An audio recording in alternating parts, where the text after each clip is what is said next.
வாட்ஸ்அப்ல இந்த user name அப்படின்ற ஒரு ஆப்ஷன் பாத்தீங்கன்னா வந்திருக்குது. இந்த ஒரு ஆப்ஷன் எப்படி ஒர்க் ஆகுது, இது எப்படி யூஸ் பண்றது, இது எப்படி செட் பண்றது அப்படிங்கறதெல்லாம் பத்தி நம்ம சேனல்ல வீடியோ போட்டிருக்கோம். டிஸ்கிரிப்ஷன்ல லிங்க் இருக்குது, அதை பார்த்து நீங்க இதை பத்தி தெரிஞ்சுக்கலாம். இப்போ இந்த வீடியோல எதை பத்தி பார்க்க போறோம் அப்படின்னு பாத்தீங்கன்னா, இந்த வாட்ஸ்அப்ல இந்த யூசர் நேம் அப்படின்ற இந்த ஆப்ஷனே உங்களுக்கு ஷோ ஆகாம இருக்குது அப்படின்னா அந்த ஆப்ஷன் எப்படி கொண்டு வருது அப்படிங்கறத பத்தி தான் டீடைல்டா பார்க்க போறோம். பாக்குறதுக்கு முன்பாக சேனலை சப்ஸ்கிரைப் பண்ணிடுங்க. வீடியோக்குள்ள போறோம். வாட்ஸ்அப் ஆப்பில் உங்களுக்கு யூசர் நேம் ஆப்ஷன் ஷோ ஆகலை அப்படின்னா நீங்கள் ஃபர்ஸ்ட் ஆஃப் ஆல் ப்ளே ஸ்டோரில் போய்ட்டு வாட்ஸ்அப் ஆப் எதுவும் அப்டேட் கேட்டிருக்கா அப்படிங்கிறத செக் பண்ணுங்கள். அப்படி அப்டேட் கேட்டிருந்துச்சுன்னா அப்டேட் பண்ணிடுங்க.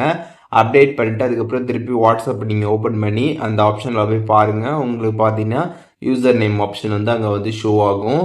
அப்டேட் பண்ணியுமே உங்களுக்கு யூசர் நேம் ஆப்ஷன் வாட்ஸ்அப்பில் வரல அப்படின்னா நீங்கள் வாட்ஸ்அப்புக்கு எப்போல்லாமே அப்டேட் கேட்குறாங்களோ அப்போல்லாமே ரெகுலராக பார்த்தீங்கன்னா அப்டேட் பண்ணுங்கள். சீக்கிரமாகவே பார்த்தீங்கன்னா உங்களுக்கு அந்த ஒரு ஆப்ஷன் வந்துடும். இந்த யூசர் நேம் அப்படின்ற இந்த ஒரு ஆப்ஷன் பார்த்தீங்கன்னா வாட்ஸ்அப்பில் இப்போ தான் வந்துருக்கக்கூடிய ஒரு நியூ ஆப்ஷன்.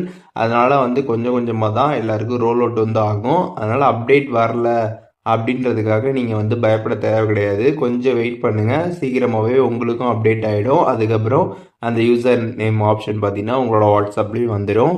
அண்ட் அதுக்கப்புறம் வாட்ஸ்அப்பில் வரக்கூடிய நியூ ஃபீச்சர் எல்லாமே உங்களுக்கு சீக்கிரம் வரணும் அப்படின்னு நினச்சிங்க அப்படின்னா நீங்கள் வாட்ஸ்அப்போட பீட்டா வெர்ஷனில் ஜாயின் பண்ணிடலாம். அப்படி பீட்டா வெர்ஷனில் ஜாயின் பண்ணிட்டீங்க அப்படின்னா வாட்ஸ்அப்பில் என்னென்ன ஃபீச்சர்ஸ்லாம் வருதோ அது ஃபஸ்ட்டு பீட்டா யூஸருக்கு தான் வரும் ஃபஸ்ட்டு.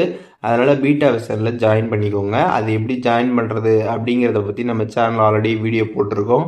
டிஸ்கிரிப்ஷனில் லிங்க் இருக்குது, அதை கிளிக் பண்ணி பார்த்து நீங்கள் ஜாயின் பண்ணிக்கோங்க. ஸோ இப்போது எப்படி வாட்ஸ்அப்பில் இந்த யூசர் நேம் ஆப்ஷன் வராமல் இருந்துச்சு அப்படின்னா அதை எப்படி கொண்டு வரது அப்படின்றத பற்றி டீட்டெயில்ஸ் தெரிஞ்சுருப்பீங்க. இதில் எதுவும் டவுட் இருந்துச்சு அப்படின்னா கமெண்ட்ஸில் மென்ஷன் பண்ணுங்கள், நான் எல்லாருக்குமே ரிப்ளை பண்ணுறேன்.